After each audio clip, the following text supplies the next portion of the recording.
Morning and welcome Mousumi blog. সকালবেলা আজকে হাসিই পাচ্ছে, দেখো মা বাড়িতে নেই, ছাগলকে ভুট্টা দিতে যাচ্ছি। মা বাড়িতে নেই আজকে দুদিন না, একদিনও এখনও হয়নি, পুরোপুরি 24 ঘন্টা হয়নি। কালকে দুপুরবেলা বেরিয়েছে। আর এই তো আজকে সকাল এখন সাড়ে সাতটা না, 9টা বাজে। সকালবেলা আমার রান্না বান্না হয়ে গেল, ভাত রান্না হয়ে গেছে, চা খাওয়া হয়ে গেছে। এখন যাচ্ছি ছাগলকে ভুট্টা দিতে। আরেকটা মজার কথা কি জানো তো, আস্তে আস্তে বলে চুপি চুপি, আমাদের আজকে বাগান থেকে সুপারি চুরি হয়ে গেছে। এই যে দেখো ছাগল ভুট্টা খাচ্ছে এখন, আর আমি যাবো একটু আমাদের বাগানটা একটু ঘুরে দেখে আসি। সকাল সকাল আমাদের বাগানে আছে কি নেই, মানে আমাদের ওই পাশে নতুন বাগান থেকে সুপারি চুরি হয়ে গেছে। আর এটা তো পুরনো বাগান, এত বছরেও যেটা হয়নি সেটা এবার হলো। এই আজকে প্রথম আমাদের বাগান থেকে সুপারি চুরি হয়ে গেল, সেটা আমরা ভাবতেই পারিনি বা বুঝতেও পারিনি ব্যাপারটা। তো সকালবেলা সাধারণভাবে বাবা যেরকম প্রতিদিন করলা তুলতে যায় সেরকমই গিয়েছে। আজকে যেহেতু মা বাড়িতে নেই, বাবা একাই করলা তুলবে, আর আমার বাড়িতে যেহেতু সকালবেলার কাজগুলো আছে, রান্নাবান্না করতে হবে, বাবা বাড়িতে এসে খাবে, সেজন্য কিন্তু আমি যেতে পারিনি, নাহলে আমিও যেতাম। আর এই যে করলা তুলতে যাবার সময়ই কিন্তু বাবা ওরা দেখে গেছে যে সুপারি নেই। মানে প্রথমে সন্দেহ হয়েছিল, গাছের নিচে যে সুপারির বাঁধা থাকে ওগুলোকেই দেখে চলে গেছে, ভেবেছে সাধারণ হয়তো কাকু বা ঠাকুমা যেই হোক পেরেছে খাবার জন্য। কিন্তু পরে যখন কাকুও বাগানে গেল তখন কিন্তু দুজনে মিলে দেখলো যে সুপারি গাছে, মানে অনেক কটা গাছে একদমই একটাও সুপারি নেই, সব কাটা হয়েছে, সুপারি ঝরানো হয়েছে, বস্তা লোড করে নিয়ে যাওয়া হয়েছে। এবং গাছের নিচে কয়েকটা জিনিসও পাওয়া গেছে, মানে যেগুলো ক্লু, যে চোরের যারা চুরি করেছে তাদের জিনিস। কিন্তু চোর ধরতে পারলেও কিন্তু এখন কিছু বলা যাচ্ছে না, যেহেতু সেরকম কোনো প্রমাণ নেই। সেটা নিয়ে সবাই চিন্তিত যে প্রথমবার এরকম হলো, ব্যাপারটা আবারও হবে না তার তো কোনো গ্যারেন্টি নেই। আর যারা চুরি করে তাদের তো চুরি করার অভ্যাসই আছে। আর যাই হোক, এই তো দেখো আমি আসলাম এখন হচ্ছে গোবর ফেলতে, যেহেতু মা বাড়িতে নেই, মা বাড়িতে না থাকলে এই কাজটা আমাকেই করতে হয়। আর যেহেতু বাগানে সুপারি চুরি হয়েছে সেটা নিয়ে বাবা কাকা দুজনেই ব্যস্ত, করলাও তুলছে, তাই আমি গোবরটা ফেলে দিলাম। গোবরটা ফেলে দিয়ে এখন ঘরটা ঝাড়ু দিয়ে ঘরটা পরিষ্কার করবো, তাহলে কিন্তু এই জায়গার কাজটা হয়ে যাবে। আর আমার তো ভাত রান্না হয়েই গেছে, সকালবেলার বাবা আসবে, আসলে পরে আমি খেতে দেবো। আর এই যে এরা হচ্ছে করলা নিচ্ছে, মানে আমাদের বাগানেই করলা প্যাকেটিং হচ্ছে, এখানেই ওজন করছে, সব কিছু হচ্ছে। তো ওরা আসলো জল খেতে, আর আমি তো সকাল সকাল আগে দাদার জামা কাপড়গুলো ভিজিয়েছিলাম, এগুলো ধুয়ে দিচ্ছি। দাদা তো বাড়িতে নেই, তোমাদেরকে বলেছিলাম মা দাদা দুজনেই বাড়িতে নেই। আসলে ওরা গেছে আমার দিদি বাড়িতে, দিদি আমার অসুস্থ। আর দিদি অসুস্থ একটা অন্যরকম প্রবলেম, একটু কি বলে মেয়েলি প্রবলেম, আর অন্য একটা প্রবলেমও রয়েছে। তো সব কিছু আমি খুলে বললাম না, সবটা তো আর বলা যায় না সব জায়গাতে, সোশ্যাল মিডিয়াতে যতই হোক প্রাইভেসি বলে একটা জিনিস আছে। তো দাদার এই জামা কাপড়গুলো আসলে পরে পরতে হবে, আর যেগুলো নিয়ে গেছে সেগুলো আসলে পরে আবার ধুয়ে দিতে হবে। তো যাই হোক, জামা কাপড় ধোয়া হয়ে গেছে, সকালের খাওয়া দাওয়াও কিন্তু হয়ে গেছে। এখন অনেকটাই বেলা হয়ে গেছে, মোট 12:30টার মতন বাজে। তো আমি দুপুরবেলা রান্নাটা বসাচ্ছি, ভাত বসিয়েছি এপাশে। দুজনের রান্না, যেহেতু বাবা আর আমি শুধু বাড়িতে, তো দুজনের রান্না, এদিকে ভাত আর ওদিকে ডাল বসিয়েছি। তো ডাল, যে দুজনের ডাল কতটুকু ডাল দেবো বা কতটুকু রান্না করব আমি কিন্তু বুঝতে পারছি না। মানে আমার অনেকটাই প্রবলেম হয়ে যায়, একদমই অল্প অল্প রান্না না অসুবিধা হয়, মানে আইডিয়া পাওয়া যায় না কোনো কিছু। তো আমি শুধু দুপুরের জন্য ভাত বসিয়েছি, রাতে একটুখানি রুটি করব।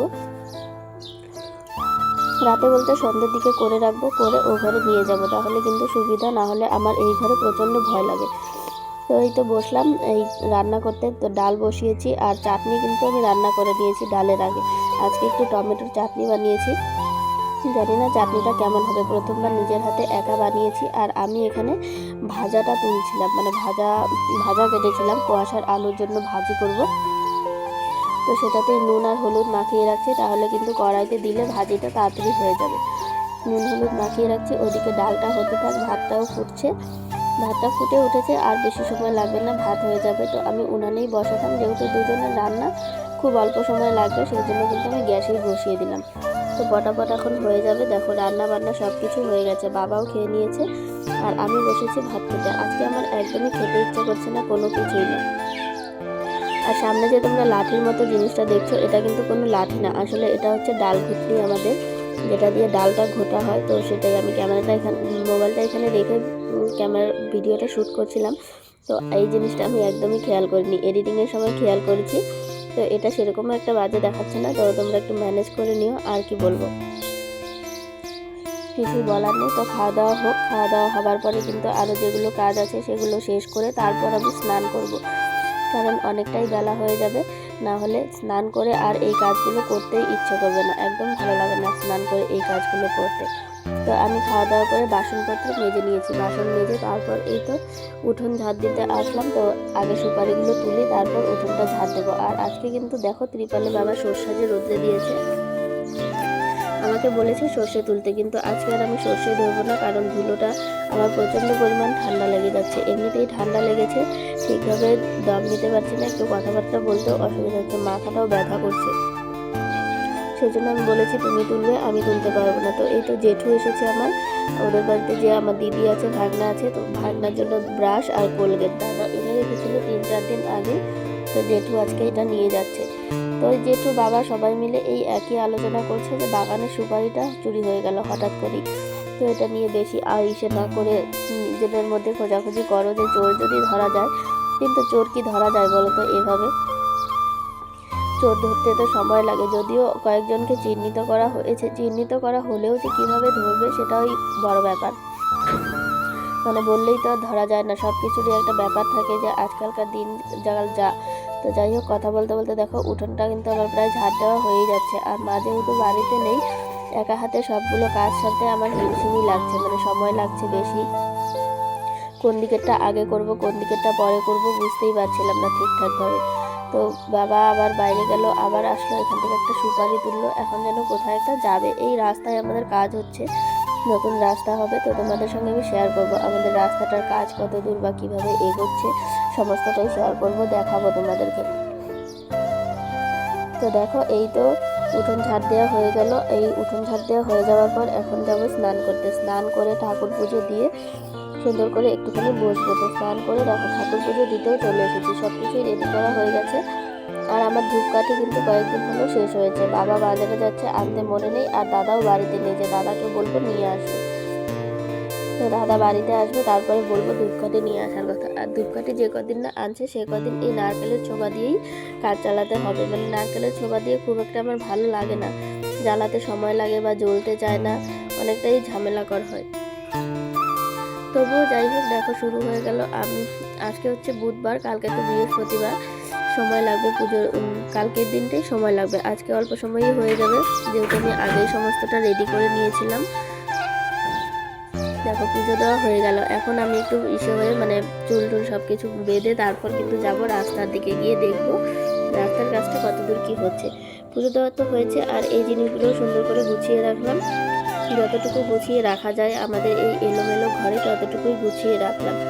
দেখে এই প্রণাম সারা হয়ে গেছে। প্রণাম সারা হওয়ার পর দেখো গাড়ি কিন্তু এতক্ষণ আরও ওই দিকে ছিল, তো আমি যখন পুজো দিচ্ছিলাম তখন গাড়ি এই দিকে এসেছে আমাদের বাড়ির সামনে। এটা হচ্ছে আমাদের বাড়ির সামনে।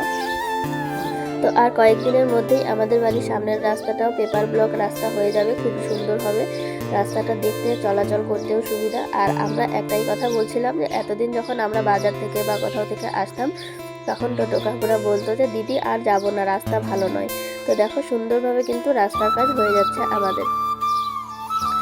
তো আজকের ভিডিওটা তোমাদের সবার কাছে কেমন লেগেছে অবশ্যই কমেন্টে জানিও। ভিডিওটি ভালো লাগলে লাইক কমেন্ট শেয়ার করে দিও, আর চ্যানেলটা সাবস্ক্রাইব করে সবাই পাশে থেকো। তো দেখা হচ্ছে নেক্সট ভিডিওতে, ততক্ষণ সবাই টাটা।